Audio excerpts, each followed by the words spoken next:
नमस्कार। मैं संजीव चंदन। आज एक पाठशाला लगा रहे हैं, पाठशाला रामविलास पासवान की। ये पाठशाला पीएम नरेंद्र मोदी के लिए बेहद जरूरी है और उतनी ही जरूरी है खुद रामविलास पासवान जी के बेटे चिराग पासवान जी के लिए। बेहद जरूरी है। पीएम नरेंद्र मोदी राजस्थान में फिर से, जैसे चुनाव के पहले फेज की जानकारी उन्होंने ली होगी, और उनका जो 400 का दावा है, 370 का खुद बीजेपी का जो अपना दावा है, उस पर डेंट लगता हुआ दिखाई पड़ रहा होगा। उन्हें लग रहा होगा कि अब तो गए,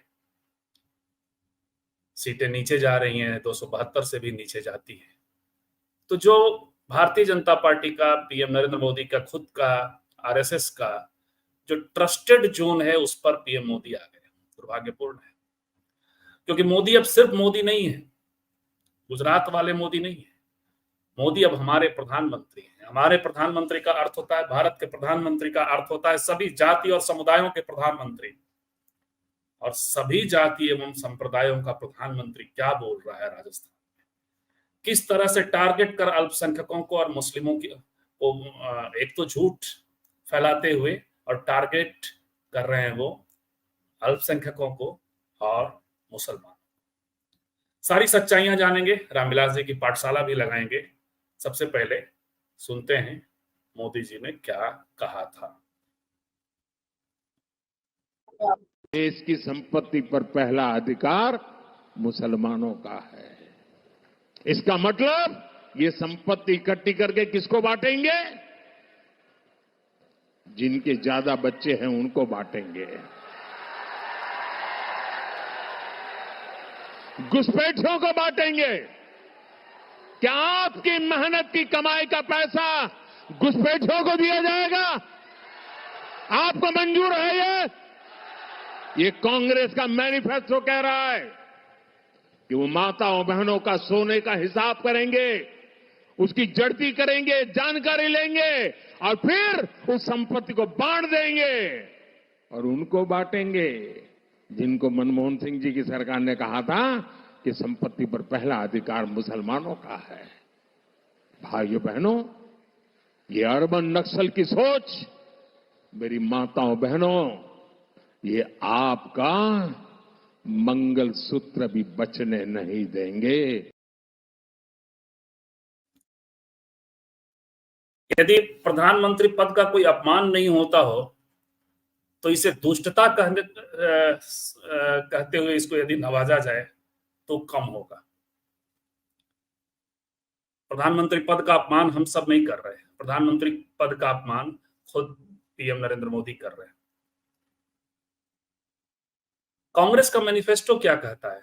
कांग्रेस का मैनिफेस्टो कास्ट सेंसस का वादा कर रहा है।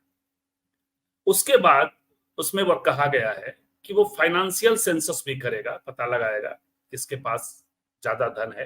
फाइनेंशियल सेंसस का अर्थ ये हुआ, और कास्ट सेंसस से अकेले बात नहीं बनने वाली है सामाजिक न्याय की दिशा में। फाइनेंशियल सेंसस बहुत जरूरी है। और इंस्टीट्यूशनल सेंसस करेगा, यानी सामाजिक न्याय की जो गति है वो कितनी वहां लागू होती है।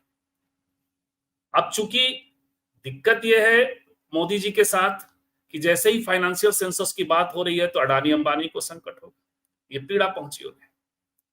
एक ऐसा समूह हम आप देखते होंगे कि हमारे गांव में, हमारे आसपास में किसके पास ज्यादा धन है और किसके पास धन नहीं है। कांग्रेस पिछड़ों, अति पिछड़ों, दलितों, गरीबों की बात कर रही है, महिलाओं की बात कर रही है। सबसे निधन स्थिति में महिलाएं होती हैं, उनके पास अपना कोई धन नहीं होता है। लेकिन मोदी जी को लगता है कि वो बड़े अच्छे वक्ता हैं, बहा ले जाएंगे। जिन महिलाओं को संबोधित कर रहे हैं वो कौन महिलाएं हैं जिनके गहने और मंगलसूत्र ले लिए जाएंगे? बल्कि उनको और मंगलसूत्र बनाने के संसाधन उपलब्ध होने वाले हैं, गहनों के संसाधन उपलब्ध होने वाले हैं। ये आप कांग्रेस कैसे समझा पाती है, पहुंचा पाती है इन बातों को, ये सवाल है। खैर, कांग्रेस का मैनिफेस्टो अपनी जगह पे। यदि यदि फाइनेंशियल सर्वे होता है, बेहद जरूरी है। बिहार में कास्ट सेंसस हुआ, लेकिन कायदे से फाइनेंशियल सर्वे नहीं हुआ। पॉवर्टी तो नाप ली गई, लेकिन यह नहीं देखा गया किसके पास कितनी खेती है, कौन किस कैसी नौकरियों में है, फर्स्ट क्लास जॉब में कौन है, कौन फोर्थ ग्रेड जॉब में है, जो सोना है, जो चांदी है, जो धन है, जो जमीन है, वो किसके पास है? मंदिरों के पास है। सबसे ज्यादा तो मंदिरों ने सोना रख रखा है। अडानी अबानी का सब सवाल यहाँ बीपीएल का नहीं है, बिलो पॉवर्टी लाइन बनाने की नहीं है। दुनिया में उस दिन बराबरी की दिशा में पहला कदम हो जाएगा जब अपर लेयर बनाया जाएगा। आप कितनी प्रॉपर्टी रख सकते हैं? तो खैर, कांग्रेस के घोषणा पत्र को अलग रखिए। अब ये कह रहे हैं कि ज्यादा बच्चे पैदा करने वाले लोगों को सोना दे दिया जाएगा। दूसरी बात कह रहे हैं कि मनमोहन सिंह ने कहा था कि मुसलमानों का पहला हक है। ऐसा नहीं कह रहे। प्लानिंग कमीशन की बैठक में मनमोहन सिंह कहते हैं कि जो संसाधन है, हमें संसाधन जनरेट करना है, प्रोग्राम लाना है, और उस प्रोग्राम पर एससी, एसटी, ओबीसी, माइनॉरिटी का पहला हक है। माइनॉरिटी में खासकर मुसलमानों का। और वो माइनॉरिटी के बारे में कहते हैं कि उनका भी पहला हक है। और अंततः जाते जाते वो बात करते हैं कि इन सब का, वो बेसिकली एससी, एसटी, ओबीसी और माइनॉरिटी की बात कर रहे थे। लेकिन मोदी जी हैं। मोदी जी को हिंदू और मुसलमान के दायरे में खेलना है। सबसे ट्रस्टेड जोन है उनके लिए। लेकिन अब नहीं लगता कि देश की जनता इतनी भ्रमित होने वाली है। सच्चाई क्या है? ज्यादा बच्चे कौन पैदा कर रहा है? तो उसको ग्रोथ रेट के हिसाब से देखेंगे। और जो ग्रोथ रेट है वो हिंदुओं में की तुलना में मुसलमानों का डाउन हुआ है ज्यादा। 3.1% पॉपुलेशन ग्रोथ रेट ये डाउन हुआ है हिंदुओं का, तो मुसलमानों का 4.7%। ये कांग्रेस का डेटा नहीं है, ये भारतीय जनता पार्टी का डेटा है। यानी मुसलमानों में बच्चा पैदा करने की प्रवृत्ति घट रही है ज्यादा हिंदुओं की तुलना में। Fertility rate. और उसकी एक कहानी यह है कि केरल सबसे पढ़ा लिखा राज्य है, तो सबसे डाउन हो रहा है केरल में हिंदू मुसलमान सबका। क्योंकि ये धर्म से ग्रोथ का कोई मसला नहीं। हमारे आपके यदि अपने पिता की तरफ जाएं, दादा की तरफ जाएं, परदादा की तरफ जाएं, तो सबको 4, 5, 7, 10 भाई मिल जाएंगे, बहनें मिल जाएंगी। ग्रोथ रेट जो है पढ़ाई लिखाई के साथ, संपदा के साथ नीचे गिरता है। तो वह मुसलमानों के साथ भी हो रहा है। इसका सीधा। दूसरी तरफ यही नरेंद्र मोदी है जो कभी कहते हैं कि जनसंख्या हमारी ताकत है। गरीबों को पता है कि जनसंख्या की ताकत क्या होती है। घर में 4 बच्चे होते हैं तो उनके लिए हाथ होते हैं, बहुत हर बार लाइबिलिटी नहीं होते। लेकिन यहाँ जनसंख्या विमर्श में भी मैं नहीं जानू, क्योंकि मुझे तो रामविलास पासवान जी की पाठशाला लगानी है। सिर्फ इस झूठ को रेखांकित कर रहा हूं कि मुसलमानों में बच्चा पैदा करने की और उनको दे दिया जाएगा। अरे भैया, फाइनेंशियल जब सर्वे होगा, यदि चीजें सामने आती हैं और सच में किसी भी सरकार का इरादा होता है कि वो डिस्ट्रीब्यूशन हो जाए उसका, तो वो distribution SC, ST, OBC, minority के बीच में होगा, महिलाओं के बीच में होगा। सबसे निर्धन लोगों के बीच में पैसे जाने चाहिए। खेत बंटना चाहिए। जो जोतेगा, जो बोएगा, वो काटेगा, वो खाएगा। होर्डिंग की प्रवृत्ति पर रोक लगेगी। आप तो नरेंद्र मोदी जी ऐसे हैं कि कोई योजना ही लाते हैं अंबानी को देख करके, अडानी को देख करके। इस प्रवृत्ति पर रोक लगने की बात है तो आप डर पैदा कर रहे हैं। तो चूंकि मोदी जी का ट्रस्टेड एरिया है, आप देखिए पाठशाला लगा रहा हूं मैं। बहुत दिनों तक नरेंद्र मोदी जी के साथ रामविलास जी ने काम किया है, लेकिन रामविलास पासवान जी की एक क्रेडिबिलिटी और है कि वो जिस सरकार में होते हैं उस सरकार के खिलाफ लाइन लेने में कभी नहीं हिचके। 1977 में जब वो जनता पार्टी की सरकार में होते हैं तो बेलछी कांड के मामले में उन्होंने सबसे पहले स्पष्ट स्टैंड लिया अपनी ही सरकार के खिलाफ। मौसम विज्ञानी वाली बात उनके बारे में लालू जी ने मजाक में कह दिया था, और अपर कास्ट और जो उनके खिलाफ के जो लोग थे, जो वर्चस्वशाली जमातें, उनको बहुत प्रिय लग गया था। लेकिन वो मौसम विज्ञानी नहीं है, इन्हीं नरेंद्र मोदी के लिए गुजरात दंगे को लेकर के उसी सरकार में, जब अटल बिहारी वाजपेयी बेहद लोकप्रिय थे और 2004 के पहले 2 साल पहले 2 साल और सत्ता का सुख ले सकते थे, वो उन्होंने रिजाइन कर दिया था। तो ये रामविलास पासवान, अब उस रामविलास पासवान की इतिहास दृष्टि देखिए, उस पर बात करते हैं और नरेंद्र मोदी जी को समझा रहे हैं कि जो हिंदू मुसलमान तुम करते हो वो क्या करते हो। बार बार क्या कहता हूं कि मैं एक बात को सुन रहा हूं, हिंदू धर्म हिंदू धर्म हिंदू धर्म। मैं उस डिबेट में भी नहीं जाना चाहता हूं। हमारे यहाँ बहुत से पढ़े लिखे साथी हैं और मैं समझता हूं संस्कृत और वेद को उधर पढ़ने वाले लोग ज्यादा हैं बनिस्बत हमसे। लेकिन हमने तो कहीं वेद में, एक भी वेद में कहीं जाकर के हिंदू शब्द नहीं देखा है। हमने रामायण में 2 रामायण लिखे गए, एक रामायण लिखा गया था वाल्मीकि जी का रामायण और दूसरा रामायण लिखा गया था तुलसीदास जी का रामायण। इन दोनों रामायण में से कोई आदमी एक जगह भी हिंदू शब्द का हमको इस्तेमाल बतला दे तो मैं क्या कहता हूं, जो भी दंड के हम भुगतने को तैयार हैं। उपनिषद में कहीं बतला दीजिए, गीता में कहीं बतला दीजिए, महाभारत में कहीं शब्द बतला दीजिए। ये रहने का एक ढंग है, कैसे हम रहें। सहनशीलता की आपने बात कही, लेकिन हर चीज में हिंदुत्व हिंदुत्व। जब हिंदू ही नहीं है तो हिंदुत्व कहां है? ये सबको मालूम है। हम लोग बचपन में पढ़ते थे नमा क्लास में कि भाई वहां से विदेशी लोग आए थे, वो सिंधु को हिंदू बोलते थे, वहां से हिंदू शब्द की उत्पत्ति हुई। इसे कहते हैं रामविलास पासवान। सीखिए, स्पष्ट कर रहे हैं और ये सच्चाई है। उन्होंने बहुत चैलेंज करके कहा। मैं पहली बार मुझे पता चला, मैंने गौर नहीं किया था, ये पता था कि वाल्मीकि रामायण में तो हिंदू शब्द होने का सवाल ही नहीं है, लेकिन रामचरितमानस में भी हिंदू शब्द वो कहते हैं धर्म के अर्थ में। वो अब देखना होगा, धर्म के अर्थ में तो कम से कम नहीं है। अब बहुत कायदे से कहते हैं कि सिंधु किनारे रहने वाला व्यक्ति हिंदू था, जिसको कि ईरानी और वो उच्चारण प्रसंग है उसमें सा को हा कहने वाले लोगों ने हिंदू कहना शुरू किया था। लेकिन एक जो सबसे बड़ी सच्चाई है वो ये है कि 1881 के पहले धर्म के सेंस में हिंदू शब्द का इस्तेमाल भारत में नहीं होता था, क्योंकि अलग अलग आस्थाएं थी। अंग्रेजों ने जब जनगणना शुरू किया तो हिंदू को एक कैटेगरी में ला करके और उसको जो मुस्लिम नहीं है, जो बौद्ध नहीं है, जो क्रिश्चियन नहीं है, जो सिख नहीं है, जो पारसी नहीं है, जो जैन नहीं है, जो जू नहीं है और जो एनिमिस्ट नहीं है। एनिमिस्ट मतलब यहाँ के एब ओरिजिनल, यानी जो आदिवासी नहीं है वो हिंदू हैं।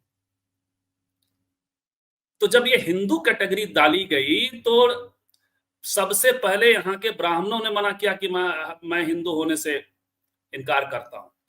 उन्होंने कॉलम में अपने को खुद हिंदू कहने से इनकार कर दिया। 1881 की जनगणना, 1891 की जनगणना, धीरे धीरे हिंदुओं ब्राह्मणों को लगा कि अरे यहाँ तो ताकत है, क्योंकि एक बड़ी संख्या में जो ये नहीं थे, जो दूसरी आस्थाओं के लोग थे, अलग अलग छोटे छोटे, भारत में तो छोटे छोटे देवी देवता सबके अपने अपने कुल देवता है। तो वो जो समूह था उसके लिए ये हिंदू टर्म था। तो ब्राह्मणों को लगा रहे यहाँ तो सत्ता का प्रसंग है।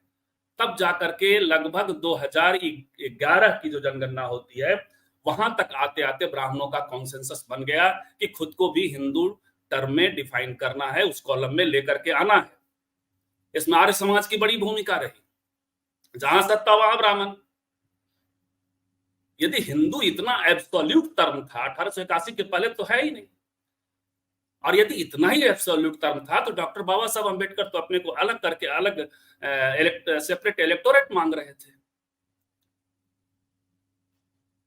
आदिवासी आज भी, हेमंत सोरेन ने भी कहा, आज भी खुद को हिंदू नहीं मानते हैं। तो कहां मोदी जी फंसा रहे हैं, किसे फंसा रहे हैं?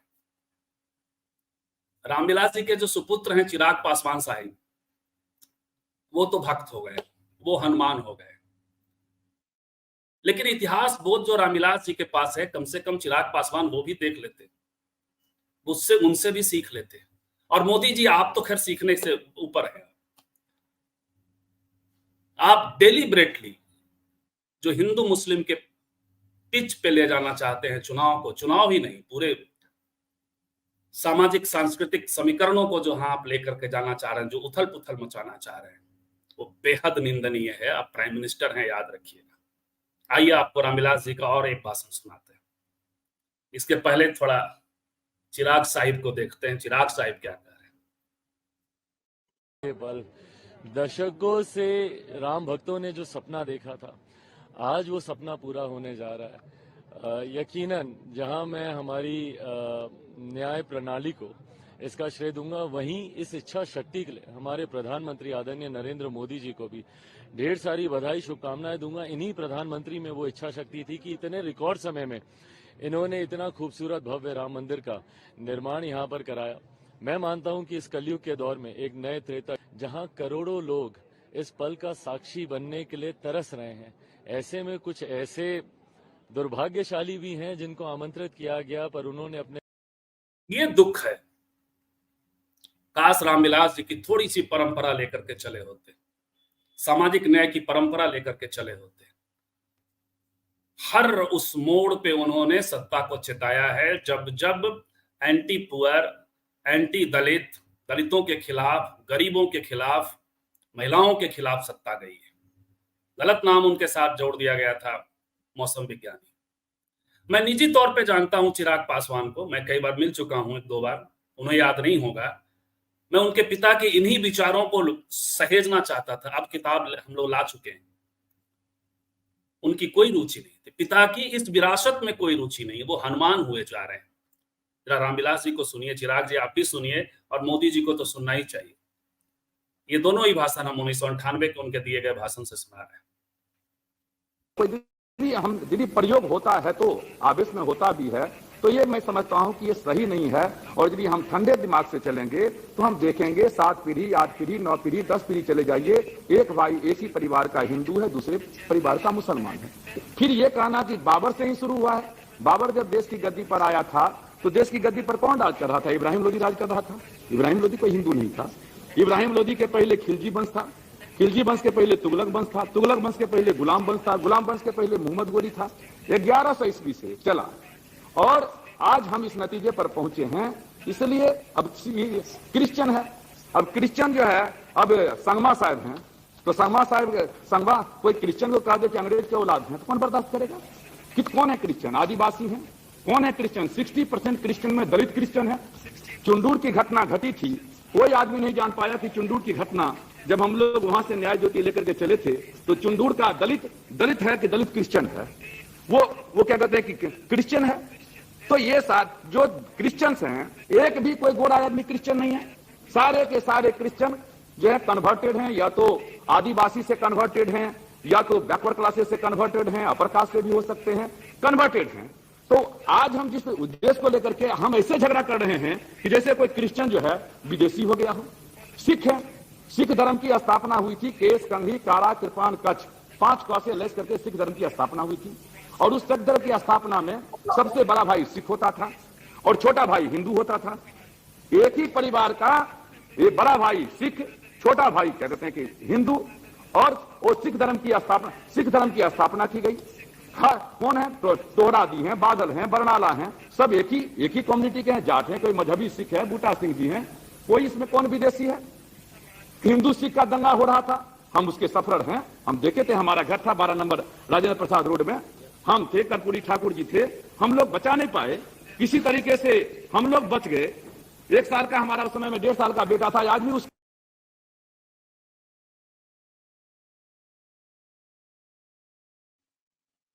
ये हिंदू मुस्लिम भाईचारे की बात नहीं कर रहे हैं, ये बता रहे हैं कि हम ही लोग हैं, चाहे वो क्रिश्चियन हो, चाहे सिख हो, चाहे मुसलमान हो।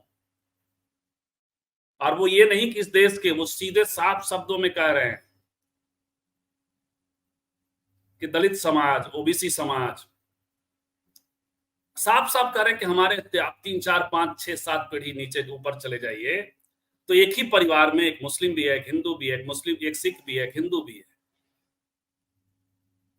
ये एक सोशल प्रसंगों में बात कर रहे हैं। आप जो हिंदू मुस्लिम की बाइनरी खड़ा कर रहे हैं, आदरणीय मोदी जी, आदरणीय प्रधानमंत्री साहब, पद की गरिमा रखें आप। और यदि फाइनेंस सबसे बड़ी जरूरत है, मुझे पता नहीं विपक्ष के लोग इसको कैसे लेकर के जाएंगे। अच्छा है उन्होंने कम से कम मैनिफेस्टो में शामिल किया है कि कास्ट सेंसस जितनी जरूरत है उतनी ही जरूरत है फाइनेंशियल सर्वे की, फाइनेंशियल सेंसस की, और उतनी ही जरूरत है इंस्टीट्यूशनल सर्वे की, क्योंकि आज भी वर्चस्वशाली लोग काबिज हैं। क्यों घबराते हैं मोदी जी ऐसी चीजों से? क्यों लगता है कि आपको अडानी का धन छीन लिया जाएगा? क्यों लगता है कि आपको आपके लोगों का धन छीन लिया जाएगा और गरीबों के बीच बांट दिया जाएगा, और उन्हें आप खौफ दे रहे हैं, उल्टा खौफ दे रहे हैं, हिंदू मुस्लिम की बाइनरी में दे रहे हैं। स्पष्ट मैंने कहा है कि मुसलमानों का ग्रोथ रेट कमा है बहुत तेजी से, और हिंदुओं की तुलना में ज्यादा तेजी से। ग्रोथ रेट बढ़ने का जो कारण है वो अशिक्षा है। महिला और पुरुष जितना शिक्षित होंगे, खास करके महिलाएं जितना शिक्षित होंगी, इसीलिए केरल में ग्रोथ रेट सारी जातियों का, सारे धर्मों का कमा हुआ है, गिरा हुआ है। 3.1% ग्रोथ रेट डाउन आज की तारीख में डाउन हुआ है हिंदुओं का, तो 4.7% मुसलमानों का। किसे आप भ्रम फैला रहे हैं कि ज्यादा बच्चा पैदा करने वालों को धन दे दिया जाएगा? तो ये जो नफरत फैलाने का जो प्रसंग है, जिस हिंदू के नाम पर कायदे से रामविलास पासवान जी का जो अपना एक इतिहास बोध है, वो फिर मैं सुनाता हूं, तो वो इतिहास बोध, उस इतिहास बोध को समझिए। ये जो हिंदू टर्म था, अंग्रेजों ने कैसे जनगणना के साथ एक धर्म विशेष के लिए, और उसके साथ ब्राह्मण ने तो पहले, मैंने कहा कि ब्राह्मणों ने तो सबसे पहले खुद को अलग ही कर लिया था।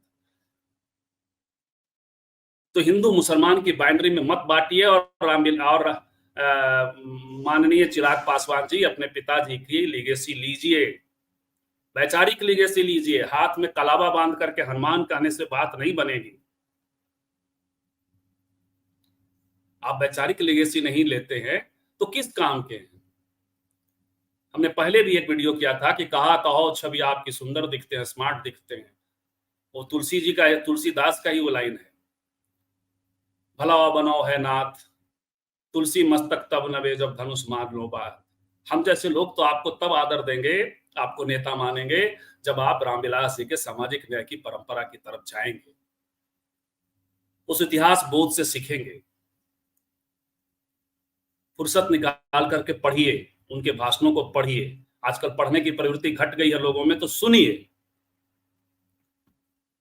एक बार और सुनाते हैं।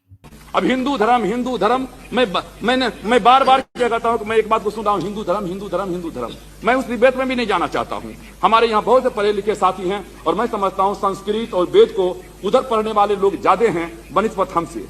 लेकिन हमने तो कहीं वेद में, एक भी वेद में कहीं जाकर के हिंदू शब्द नहीं देखा है। हमने रामायण 2 रामायण लिखे गए, एक रामायण लिखा गया था वाल्मीकि जी का रामायण, और दूसरा रामायण लिखा गया था तुलसीदास जी का रामायण। इन दोनों रामायण में से कोई आदमी एक जगह भी हिंदू शब्द का हमको इस्तेमाल बतला दे तो मैं क्या कहता हूं, जो भी दंड के हैं हम भुगतने को तैयार हैं। उपनिषद में कहीं बतला दीजिए, गीता में कहीं बतला दीजिए, महाभारत में कहीं शब्द बतला दीजिए। ये रहने का एक ढंग है, कैसे हम रहें। सहनशीलता की आपने बात कही, लेकिन हर चीज में हिंदुत्व। जब हिंदू ही नहीं है तो हिंदुत्व कहां है? जब हिंदू ही नहीं है तो हिंदुत्व कहां है? ये 1998 का रामविलास जी का भाषण है। कुछ साथियों का कमेंट ले लें, जिनका खास करके इस बातचीत में और रामविलास जी के पाठशाला में माता बहनों को तो मणिपुर में भी उनको कब इंसाफ दिलाएंगे? बिल्कुल, उधर माता बहनों को डर जता रहे हैं, जिनको फाइनेंशियल सर्वे से जिनको लाभ होने वाला है उनको डरा रहे हैं। यदि ऊपरी कैप लगता है, संपत्ति इतना ही रखना है, तो उस कैप के अनुसार यदि संपत्ति होर्डिंग बचती है तो उसका फायदा किसे मिलने वाला है? उसे आप डरा रहे हैं।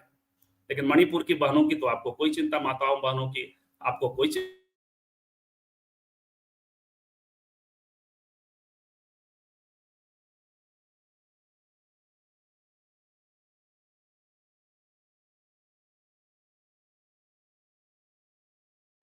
एल.आर. भारती कह रहे हैं कि कांग्रेस या इंडिया गठबंधन के घोषणा पत्र में या मनमोहन सिंह जी ने कब ऐसा कहा था? 10 साल में से। उस पर हमने बात की कि उन्होंने SC, ST, OBC माइनॉरिटी की बात की थी, उसमें मुसलमानों का, माइनॉरिटी में मुसलमानों की बात की थी, और उन सबका संसाधनों पर हक है, लेकिन उन्होंने SC, ST, OBC को हटा दिया। तो ये है। और जो कांग्रेस का मैनिफेस्टो है वो फाइनेंशियल सर्वे की बात कर रहा है, इससे इनको चिंता हो रही है। अब आप देखिए, एलआर भारती जी कह रहे हैं चुनाव जैसे जैसे आगे बढ़ेगा धर्म का जहर, और बिल्कुल जहां पहुंच गया पीएम है साहब। भाजपा के यदि अनंत हेगड़े कोई बात कर रहे हैं तो चलेगा, भाजपाइयों को उनको करने, उनसे लोग लड़ लेंगे। आप प्रधानमंत्री हैं, गिरिराज सिंह यहां बिहार में लगातार नफरत फैलाते हैं, लेकिन आप भारत के, आपको देश दुनिया में, आप मुस्लिम देशों में तो मैं कटोरा लेकर नहीं कहूंगा, भारत का स्वाभिमान है, लेकिन मुस्लिम देशों के प्रति आप जिस तरीके से व्यवहार आपका होता है, और आप यहां नफरत फैला रहे हैं। आप प्रधानमंत्री हैं, आप इस देश के सभी समुदायों के प्रधानमंत्री हैं। पंकज वर्मा ने कहा कि बहुत बढ़िया बोला उन्होंने, रामविलास जी ने, रवि किशन शुक्ला की कितनी पत्नी हो गई, कितने बच्चे हैं, रवि किशन शुक्ला की मुस्लिम है, यही सवाल है। हम तो कह रहे हैं कि आप छोड़िए, रामविलास जी जैसे कह रहे हैं कि आप 7-8 पीढ़ी पीछे चले जाइए तो आपको ये चीजें मिल जाएंगी। हम तो कह रहे हैं कि छोड़िए रवि किशन शुक्ला, हमारे आपके घरों में हमारे दादाजी, हमारे चाचा, आप सोचिए हमारे पिता कितने भाई बहन हैं, हमारे दादाजी कितने भाई बहन थे।